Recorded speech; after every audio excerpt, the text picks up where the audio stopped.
السلام علیکم۔ آپ سب کو میرے یوٹیوب چینل کہانی گھر میں خوش آمدید۔ آج کی اس ویڈیو میں ہم ناول محبت کا ہزار کی ایپیسوڈ نمبر 1 سنیں گے۔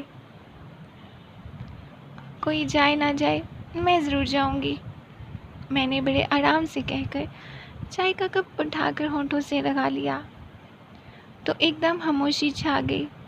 میں کسی کی طرف دیکھ نہیں رہی تھی، لیکن محسوس کر رہی تھی کہ سبھی مجھے گھور رہے ہیں، اور ان کی گھورتی ہوئی نظروں میں تعصب کے ساتھ ملامت بھی تھی، اور شاید باجی تو دانت بھی کچکچا رہی ہوں۔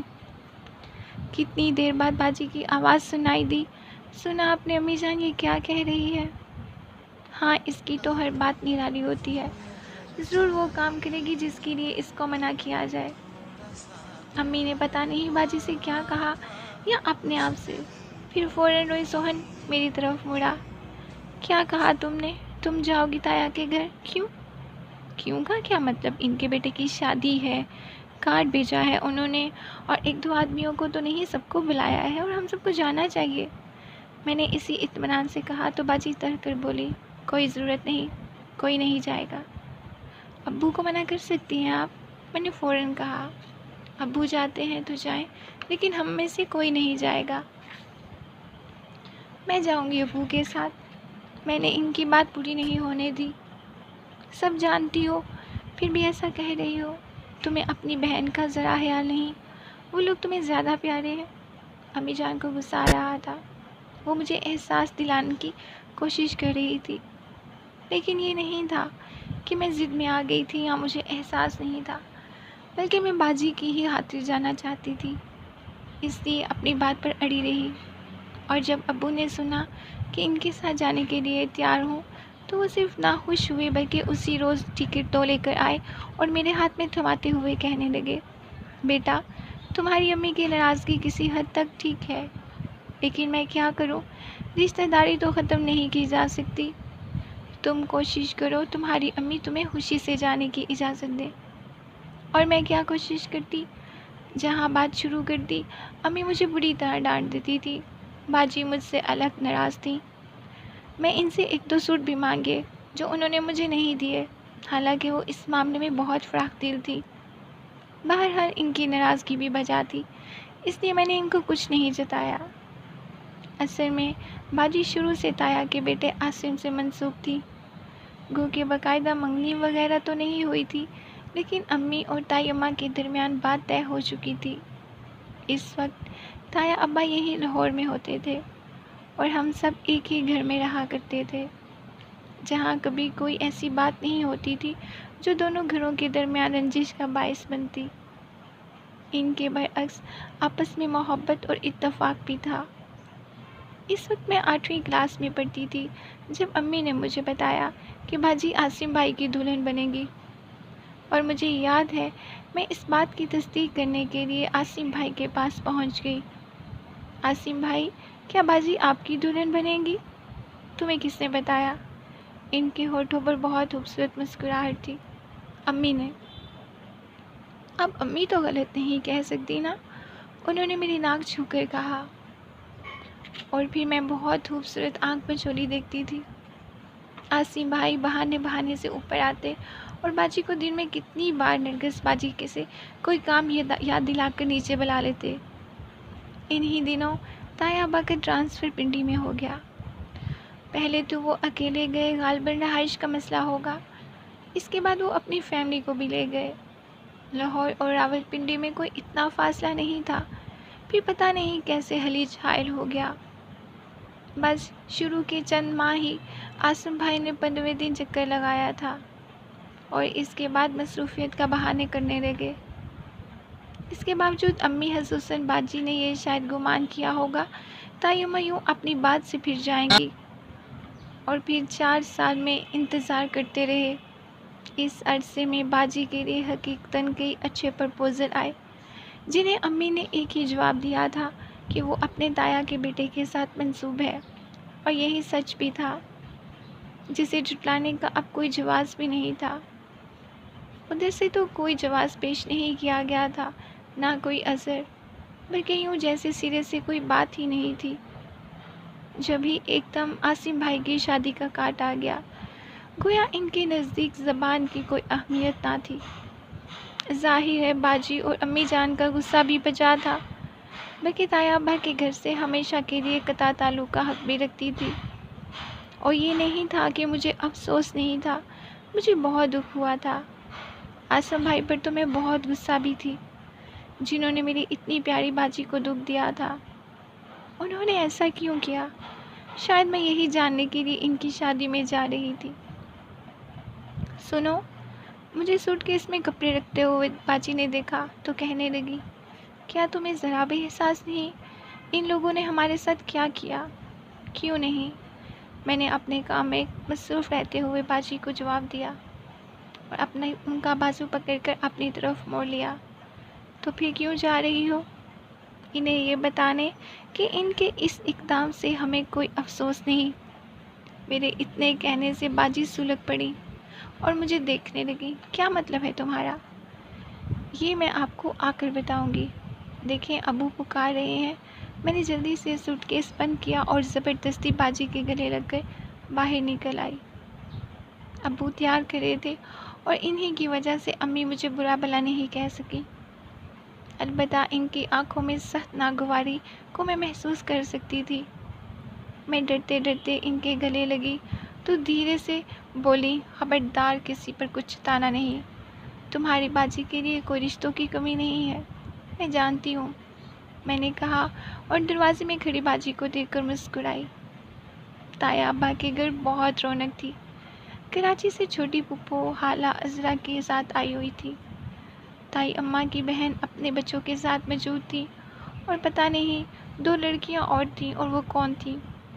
بہرحال سب سے مل بیٹھی۔ تائی اماں پوچھنے لگی، اور سب لوگ نہیں آئے، بس تم اکیلی آئی ہو؟ سب تیار تھے تائی اماں، بس اچانک امی کی طبیعت خراب ہوگی، انہی کی وجہ سے باجی کو بھی رکنا پڑا۔ میں جو سوچ کر آئی تھی میں نے بہت آرام سے ان کو جواب دیا۔ میں سمجھی کوئی ناراضگی ہے۔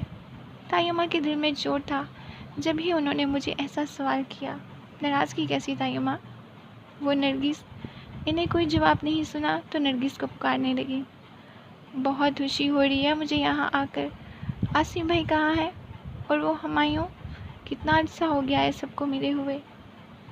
میں نے خوشی کے اظہار کا کیا، تب ہی نرگس آ کر پوچھنے لگی، کس نے پکارا تھا مجھے؟ میں نے۔ اینی کے لیے چائے وغیرہ لاؤ، اتنی سردی میں آ رہی ہے۔ میں چائے ہی بنانے جا رہی تھی، چلو میں بھی چلتی ہوں۔ میں اٹھ کر نرگس کے ساتھ کچن میں آ گئی۔ اور سناؤ، کیا کر رہی ہو آج کل؟ نرگس باجی نے چولہا جلاتے ہوئے مجھ سے پوچھا۔ ابھی انٹر کے امتحانوں سے فارغ ہوئی ہوں، جبھی تو آ گئی ہوں۔ اور سیمی باجی ایم اے کر رہی ہیں۔ میں نے جھوٹ بولتے ہوئے بغور نرگس باجی کو دیکھا اور جن کی باجی سے دوستی تھی ان کے بارے میں پوچھتے ہوئے نظریں چڑھا گئیں۔ اچھا، کس سبجیکٹ میں؟ انگلش میں۔ کبھی کبھی جھوٹ بولنے میں بہت مزہ آتا ہے، لیکن اس سے تو اردو ادب سے لگاؤ تھا، ابھی بھی ہے۔ خیر آپ بتائیں، آپ کیا کر رہی ہیں؟ میں نے بات کا رخ ان کی طرف موڑ دیا۔ میں نے گریجویشن کر لیا ہے۔ اور ہمایوں بھائی کیا کر رہے ہیں؟ وہ ابھی جاب پر لگے ہیں۔ تمہاری ان سے ملاقات نہیں ہوئی؟ اور عاصم بھائی سے؟ انہوں نے ایک دم مجھ پر نظر ڈال کر پوچھا۔ نہیں۔ اچھا جاؤ تم اوپر عاصم بھائی سے مل کر آؤ، میں جب تک کباب تل لوں۔ انہوں نے فریزر میں سے کباب نکالے اور بنانے لگی۔ میں کچن سے نکل آئی، پھر سیڑھیاں چڑھتے ہوئے عاصم بھائی کے سامنے جا بیٹھی۔ عاصم بھائی، مجھے معلوم نہیں تھا عاصم بھائی کا کمرہ کون سا ہے، اس لیے راہداری میں رک کر میں نے پکارا۔ دوسری اور پھر تیسری پکار پر وہ ایک کمرے کا دروازہ کھول کر جو شخص سامنے آیا، اسے میں پہلی نظر میں بالکل نہیں پہچان سکی۔ البتہ یہ یقین تھا کہ وہ عاصم بھائی نہیں ہے، اور ادھر وہ بھی نہیں پہچانا تھا۔ جب ہی پوچھنے لگا، آپ کون؟ اینی نور العین، میں نے اپنا نام بتا دیا۔ وہ بہت خوش ہو کر بولے، ارے تم اینی ہو؟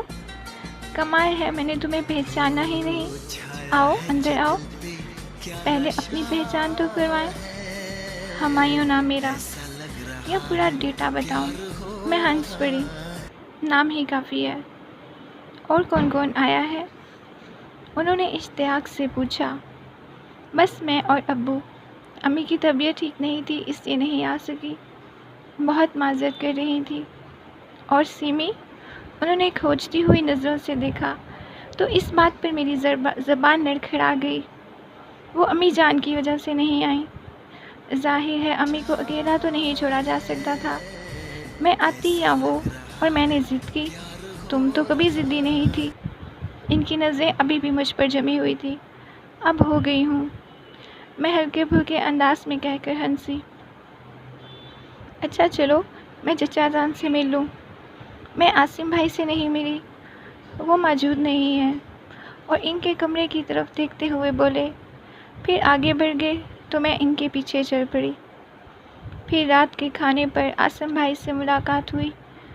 خالصتاً صحت نظر انداز کیا انہوں نے، جبکہ باقی سب کے ساتھ خوب ہنس بول کر بات کر رہے تھے۔ میں سمجھ گئی اندر سے حائف ہے کہ میں کچھ جتا نہ دوں، اور میرا ایسا کوئی ارادہ نہیں تھا۔ البتہ میں یہ ضرور جتانا چاہتی تھی کہ ان کی طرح ہمارے نزدیک بھی گزری ہوئی کسی بات کی کوئی اہمیت نہیں، اور میں بڑی بے چین تھی۔ جب تک ٹیبل پہ ابو تایا ابو موجود رہے میں بمشکل خود پر جبر کر کے بیٹھی رہی۔ جب وہ دونوں چلے گئے تب میں نے عاصم بھائی کے ساتھ بیٹھی پھپھو کو مخاطب کر کے کہا، پھپھو باجی کی شادی میں بھی آپ کو آنا ہے پہلے سے۔ میں نے محسوس کیا سب میری طرف متوجہ ہو گئے تھے۔ آئیں گے نا پھپھو؟ ہاں کیوں نہیں، اللہ جلد وہ گھڑی لے کے آئے، سیمی کے نیک نصیب ہوں، اچھا رشتہ ملے اسے۔ پھپھو نے دعائیہ کلمات جاری کر دیے۔ آپ کی دعائیں ہیں پھپھو، باجی کی جہاں بات طے ہوئی ہے وہ سب بہت اچھے ہیں، میں کہہ کر اپنی پلیٹ میں جھک گئی۔ سیمی کی بات کر رہی ہو؟ کہاں طے ہوا اس کا رشتہ؟ اس کا اور کب؟ تائی امی کے اجنبی انداز نے مجھے بہت حیرت زدہ نگاہوں سے دیکھا۔ آپ کو نہیں پتہ تائی اماں، باجی کی منگنی کو تو 1 سال ہو گیا ہے، اور اب تو فیضان بھائی امریکہ سے آنے والے ہیں، ان کے آتے ہی شادی طے ہو جائے گی۔ فیضان نام ہے ان کا؟ کیسے ہیں؟ پھپھو کی بیٹی عزرا نے شوق سے پوچھا۔ بہت اچھے، بہت ہینڈسم، امریکہ سے انجینئرنگ کی ڈگری لے کر آئے ہیں۔ میں نے کن آنکھوں سے عاصم بھائی کو دیکھا، ان کے چہرے پر خجالت نے مجھے بہت اطمینان اور خوشی بخشی، حالانکہ جو کچھ میں نے کہا سب جھوٹ تھا۔ وہ بول کر مجھے احساس ہوا میں نے احساس توہین جواب میں ان کے کھاتے ڈال دی۔ اگلی شام دلہن کے ہاں مہندی لے کر جانا تھا، سب اپنی اپنی تیاریوں میں لگے ہوئے تھے۔ مجھے ایک تو عزرا کے بال بنانے تھے، اس کے بعد مجھے خود کی تیاری میں کافی دیر ہو گئی۔ جب میں باہر آئی تو تینوں گاڑیوں میں کہیں جگہ نہیں تھی۔ ادھر امی کے پاس جاؤ، نرگس باجی نے اگلی گاڑی کی طرف اشارہ کر کے مجھے کہا، پھر ادھر کر میرے ساتھ آئیں، لیکن تائی اماں کے پاس بھی کچھ جگہ نہیں تھی۔ تب مجبوراً نرگس باجی کو مجھے اپنے ساتھ بٹھانا پڑا۔ وہ شاید اپنے کپڑے خراب ہونے کے ڈر سے مجھے اپنے ساتھ بٹھانا نہیں چاہتی تھی، جنہیں ہمایوں بھائی کے پوچھنے پر میں اچھل بھی نہیں سکی، کیونکہ ان کے اور نرگس باجی کے درمیان میں بیٹھی ہوئی تھی، اور بیٹھتے ہوئے میں نے بالکل غور نہیں کیا تھا۔ اب بہت عجیب لگ رہا تھا، اتنی قربت سے جس نے میرے حواس گم کر دیے تھے۔ پچھلی نشست پر بیٹھی لڑکیاں اور نرگس باجی مسلسل کچھ نہ کچھ بول رہی تھی، بس ایک میں خاموش تھی، اور بالکل غیر ارادی طور پر اپنے بازو سے ٹچ ہوتے ہوئے بازو کے لمس کو محسوس کرتے ہوئے میرے دل کی دھڑکنیں بہت تیز ہو گئیں، کبھی تیز ہو اور کبھی مدھم ہو۔ اینی تم خاموش کیوں ہو؟ عقب سے عزرا نے میرا کندھا چھو کر پوچھا۔ اس کی طرف چہرہ موڑتے ہوئے میری نظریں ہمایوں کے ہونٹوں میں دبی مسکراہٹ میں الجھ گئیں۔ اسی پل ہمایوں نے مجھے دیکھا تھا، اور پھر یوں موڑ کاٹا کہ سنبھلتے سنبھلتے ہی میری پیشانی ان کے کندھے سے جا لگی۔ اف، کیا مصیبت ہے! میں فوراً سیدھی ہو بیٹھی۔ لو بھائی آ گیا عاصم بھائی کا سسرال۔ ہمایوں نے وسیع رقبے پر پھیلے عالی شان بنگلے کے سامنے گاڑی روکی تو سچ مچ میں حیران ہو کر دیکھنے لگی تھی، کیونکہ تایا ابا کی تو اتنی حیثیت نہیں تھی۔ اور پھر معمولی صورت کی دلہن کو دیکھ کر تو اپنے آپ مجھے سمجھ آ گیا کہ عاصم بھائی نے بنگلہ، گاڑی اور پیسے کے عوض خود کو بیچ دیا۔ اس رات پھپھو کتنی دیر تک مجھ سے ہی باتیں کرتی رہیں۔ یہ دلہن لائی ہیں بھابھی بیگم، ذرا عاصم کے جوڑ کی نہیں ہے، اس سے اچھی خوبصورت لڑکیاں تو خاندان میں موجود تھیں۔ پتہ نہیں پھپھو کا اشارہ باجی کی طرف تھا یا انہوں نے یوں ہی ایک بات کی۔ خاندان کی کوئی لڑکی اپنے ساتھ یہ اتنا کچھ تو نہیں لا سکتی تھی پھپھو، میں نے کہا تو پھپھو تائید کرتی ہوئی بولی، ٹھیک کہتی ہو، لیکن اب عاصم تو ہاتھوں سے نکل گیا نا، وہ لڑکی کہاں اس گھر میں رہے گی، عاصم کو لے کر اپنے بنگلے میں چلی جائے گی۔ ہو سکتا ہے مجھے عاصم بھائی پر افسوس ہو رہا ہو۔ پھر ولیمے کے بعد ابو نے مجھے واپسی کی تیاری کرنے کو کہا تو تایا ابا کے ساتھ نرگس باجی بھی میرے رکنے پر اصرار کرنے لگی۔ میری سمجھ میں نہیں آ رہا تھا کہ کیا کروں۔ امی اور باجی کی ناراضگی کے خیال سے جانا چاہتی تھی، جبکہ دل رکنے پر تو آمادہ تھا۔ سارا وقت تو شادی کی مصروفیات میں گزر گیا، اب فارغ وقت ہوتے ہوئے ہم تمہیں خوب گھمائیں گے۔ مری میں، اسلام آباد میں، پتہ ہے مری میں برف باری ہو رہی ہے۔ نرگس باجی نے میرے اشتیاق کو ہوا دی، پھر ابو سے کہنے لگی، چچا جان، اینی کو کچھ دن اور یہاں رہنے دیں، یوں بھی آج کل یہ فارغ رہتی ہے۔ اینی کی مرضی بیٹا، رہنا چاہے تو مجھے کوئی اعتراض نہیں۔ ابو میری مرضی پر چھوڑ کر خود بڑی الزمہ ہو گئے اور میں گمگموں کی کیفیت میں کھڑی تھی کہ قریب سے ہمایوں سرگوشی کرتے ہوئے نکل گئے۔ تمہیں ابھی رکنا ہے؟ ان کے لہجے میں التجا تھی یا تحکم، اور جانے کیا تھا کہ میں اپنا سوٹ کیس اٹھا کر نرگس باجی کے کمرے میں رکھ آئی۔ مجھے ہمیشہ سے برف باری دیکھنے کا بہت شوق تھا اور میں سچ مچ دیوانی ہو گئی تھی۔ رگوں میں لہو منجمد کر دینے والی سردی کی پرواہ کیے بغیر دونوں ہاتھوں سے برف سمیٹ کر گھروندے بنانے کی کوشش کرنے لگی تو نرگس باجی ٹھٹھرتی ہوئی بولی، اف اینی مر جاؤ گی، اٹھو یہاں سے۔ ایک منٹ پلیز، میں نے منت سے کہا۔ تبھی ہمایوں میرے سامنے آ کر بیٹھتے ہوئے بولے، ایسا گھروندہ کیوں بنا رہی ہو جو ذرا سی تپش سے پگھل جائے؟ میں نے چونک کر ان کی طرف دیکھا۔ یہ تو بس یوں ہی۔ میں گھبرا کر کھڑی ہو گئی اور نرگس باجی کی طرف بڑھتے ہوئے میرے ہی پاؤں تلے میرا گھروندہ بکھر گیا۔ پھر ایک جگہ کافی پیتے ہوئے میں نے محسوس کیا کہ نرگس باجی اور ہمایوں بھائی اشاروں کی زبان میں ایک دوسرے سے کچھ کہہ رہے تھے۔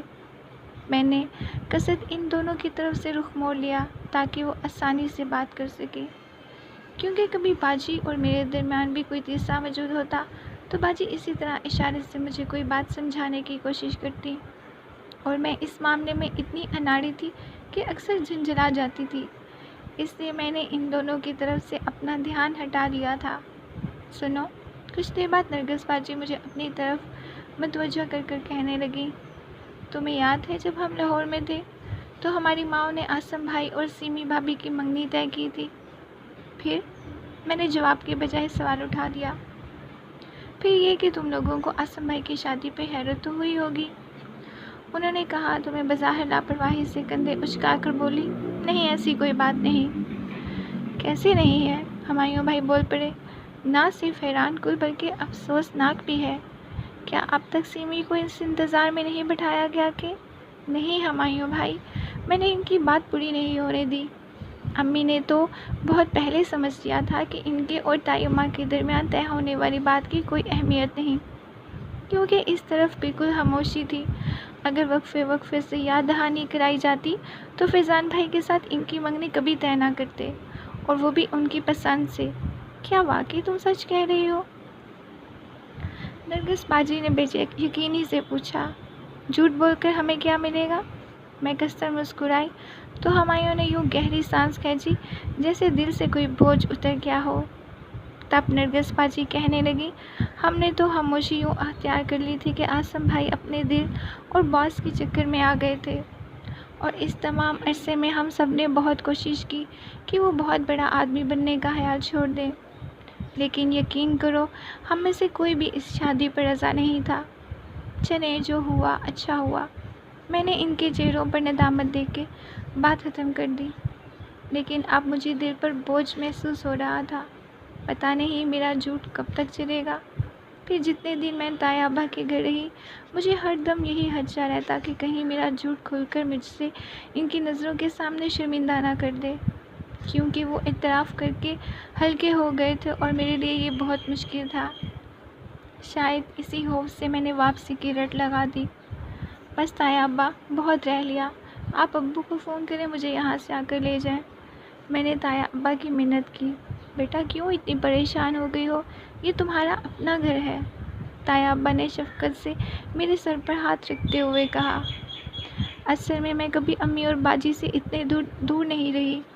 اچھا ٹھیک ہے، میں فون کرتا ہوں تمہارے ابو کو۔ تایا ابا نے مجھے بچوں کی طرح بہلایا، پھر میری ضد پر اسی دن فون کرنے لگے تو میں نرگس باجی کو اپنے جانے کا بتانے کے لیے بھاگتی ہوئی آ رہی تھی کہ سامنے سے آتے ہوئے ہمایوں سے ٹکرا گئی۔ خیریت؟ انہوں نے مجھے بدحواس دیکھ کر پوچھا تو میں جلدی سے بولی، میں واپس جا رہی ہوں، ابو آ رہے ہیں مجھے لینے۔ کب؟ میرا خیال ہے شام تک آ جائیں گے۔ میرے خیال پر انہوں نے ذرا سی بھویں اچا کر پوچھا، فون آیا ہے ان کا؟ نہیں، میں نے تایا ابا سے کہا انہیں فون کرنے کو اور وہ کر رہے ہیں۔ میں بتا کر جانے لگی کہ انہوں نے اچانک میرا بازو تھام لیا۔ سنو، پھر کب آؤ گی؟ پتہ نہیں، میں بہت نروس ہو گئی تھی۔ مجھے پتا ہے وہ میری آنکھوں میں دیکھ کر مسکرائے۔ بہت جلد ہم تمہیں لے آئیں گے ہمیشہ کے لیے، پلیز آپ میرا بازو چھوڑیں۔ پہلے بتاؤ آؤ گی نا ہمارے ساتھ؟ کبھی نہ جانے کے لیے۔ ان کے لہجے میں جذبوں کی شدتیں میرا وجود پگھلا رہے تھے۔ بامشکل تمام ان کی گرفت سے میں اپنا بازو چھڑوا کر بھاگی تھی۔ امی اور باجی تو پہلے ہی میرے جانے سے ناراض تھی، مزید وہاں رکنے پر تو ان کی ناراضگی سوا اور بڑھ گئی تھی، لیکن میں نے بہت جلد انہیں منا لیا اور رات میں باجی کے لحاف میں گھس گئی۔ میں نے انہیں وہ ساری باتیں کہہ دی جو تایا ابا کے گھر میں نے جھوٹ کہی تھی۔ تم نے جھوٹ کیوں بولا؟ باجی سن کر افسوس سے بولی، اس لیے کہ عاصم بھائی اس ظلم میں نہ رہیں کہ انہوں نے آپ کو ٹھکرایا ہے۔ اس کے برعکس اپنے ٹھکرائے جانے کا احساس وہ کبھی اپنے سر کو ہمارے سامنے اٹھا نہ سکے۔ یہ تو ہے، باجی نے پہلے میری تائید کی، پھر کہنے لگی، لیکن اینی، کیا اس سے میرے اندر سے ٹھکرائے جانے کا احساس مٹ جائے گا؟ مٹ جائے گا، میں نے لاپرواہی سے کہا۔ اچھا یہ بتاؤ نرگس کیسی ہے؟ باجی کو غالباً میرے اپنے نرگس کے ساتھ گزرے دنوں کی یاد آ گئی تھی، جبھی اشتیاق سے پوچھنے لگی، ٹھیک ہے، آپ کو یاد کرتی ہیں؟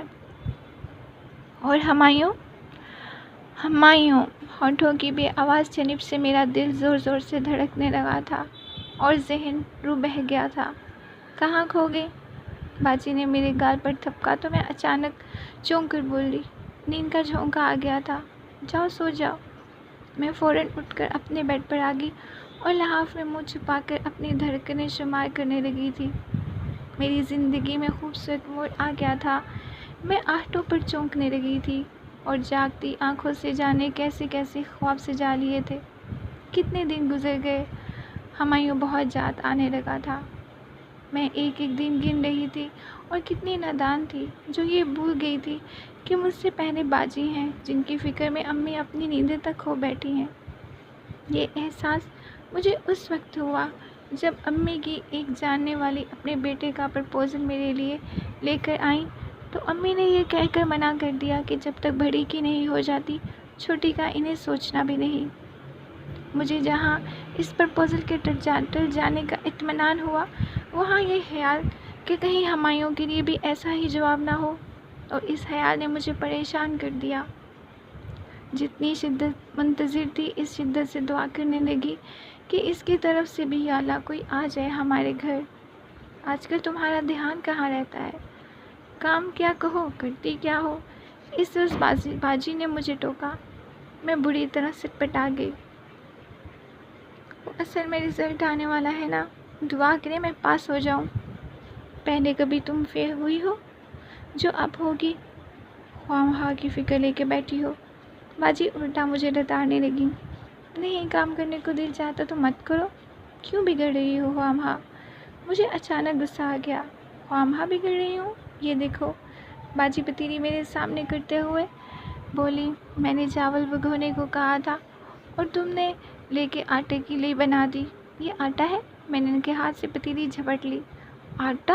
اب اسے اپنے سر پر تھوپو، باجی کہتی ہوئی کچن سے نکل گئی تو بجائے شرمندہ ہونے کے میں ہنسی چلی گئی۔ پھر کچھ دنوں میں میرا رزلٹ آ گیا۔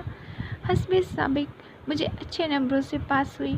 اس کے باوجود میں نے آگے پڑھنے سے انکار کر دیا کیونکہ اب میرا کسی کام کرنے میں دل نہیں لگتا تھا۔ پھر غالباً میرے لاؤ شعور میں یہ بات تھی کہ کسی دن بھی ہمایوں کا پرپوزل آنے سے میری شادی ہو جائے گی، تب پڑھائی درمیان میں رہ جائے گی، اسے ابھی منع کر دیا جائے۔ لیکن جب ابو نے سنا تو مجھے بہت ڈانٹا کہ میں کس حساب سے تعلیم کو خیر بات کہہ رہی ہوں، اور پھر مجھے کالج جانے کا حکم صادر کر دیا۔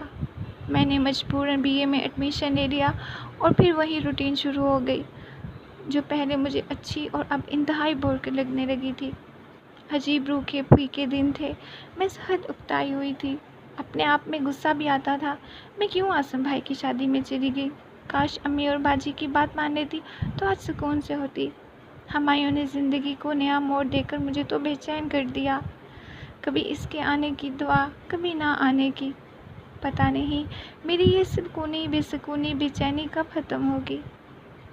انہی دنوں باجی کے لیے ایک اچھا پرپوزل آیا جس کی مکمل چھان بین کے بعد ابو نے حامی بھر لی، اور اسی روز میری دعاؤں کو کنارہ مل گیا تھا۔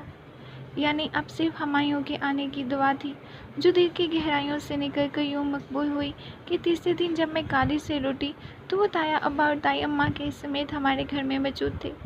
میرا دل انہیں دیکھنے کے لیے بے قابو ہو گیا۔ بامشکل خود کو سنبھالتی تائی اماں سے لپٹ گئی۔ آپ کب آئیں تائی اماں؟ آپ تو جانے کو تیار بیٹھے ہیں، بس تمہارے انتظار میں رکے ہوئے تھے۔ تائی اماں نے میری پیشانی کو چوم کر کہا تو میں اچھل پڑی۔ کیا مطلب؟ ابھی سے جانے کی بات کیوں کر رہی ہیں؟ بیٹا ہم صبح سے آئے ہوئے ہیں، اب چلیں گے تو شام تک گھر پہنچ جائیں گے۔ تائی ابا نے صبح سے یوں کہا جیسے بہت دن ہو گئے ہوں۔ یہ بھی تو آپ کا اپنا گھر ہے تائی ابا۔ کیوں نہیں بیٹا، اصل میں نرگس وہاں اکیلی ہے، عاصم اور دلہن کراچی گئے ہوئے ہیں۔ کیونکہ ان کے آنے کا کچھ پتہ نہیں، اس لیے ہم نرگس کو ساتھ لے کر نہیں آئے۔ تائی ابا نے جانے کا سبب بتایا تو میں نظروں سے ہمایوں کو دیکھنے لگی۔ پھر بھی تائی ابا شام تک تو رکے نا، ابو سے نہیں ملیں گے؟ ان سے صبح ملاقات ہو گئی تھی اور ہم انشاءاللہ پھر آئیں گے۔ اچھا بھابھی بیگم ہم چلتے ہیں، تائی ابا کہتے ہوئے اٹھ کھڑے ہوئے تو میں حیران ہو کر امی کو دیکھنے لگی۔ مروتاً بھی امی انہیں روکنے کو نہیں کہہ رہی تھی، اس کے برعکس تائی اماں سے گلے میں کیوں کھڑی ہو گئی جیسے خدا حافظ کہہ رہی ہوں۔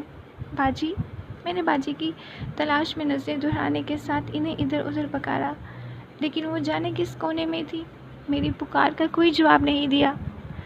تب میں اکیلی ہی تائی اماں کے ساتھ گھر تک آئی اور تائی ابا کو خدا حافظ کہا، پھر پلٹ کر ہمایوں کو دیکھا تو وہ دھیرے سے بولے، میں یہ کبھی نہیں کہوں گا کہ جو ہوا اچھا ہوا۔ جی، میں سمجھی نہیں، اور وہ مجھے سمجھانے کے لیے رکے نہیں، فوراً باہر نکل گئے تھے۔ میں حیران ہو کر دیکھتی رہی۔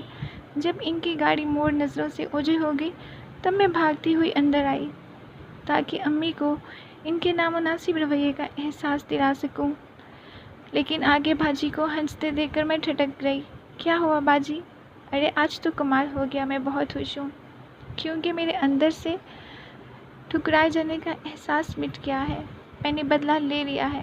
باجی کے چہرے پر ایسی چمک تھی جو اس سے پہلے میں نے کبھی نہیں دیکھی تھی۔ کس سے؟ میں قدرے گمسم انداز میں پوچھا تو باجی زور دے کر بولی، انہی لوگوں نے جنہیں مجھے ٹھکرایا تھا۔ پتہ ہے یہ لوگ اب تمہارے لیے آئے تھے، کتنے احمق ہیں یہ بھی نہیں سوچا، جس گھر کی ایک لڑکی کو ریجیکٹ کر چکے وہاں کی کیا دوسری لڑکی لے کر آئیں گے؟ پھر میرا دل بیٹھنے لگا تھا۔ پھر یہ کہ جو باتیں تم نے میرے بارے میں ان سے کہی تھی وہی میں نے بھی دہرا دی۔ ٹھیک کہا تھا نا تم نے اینی، کبھی کبھی جھوٹ بولنے میں بہت مزہ آتا ہے۔ مجھے بھی بہت مزہ آیا۔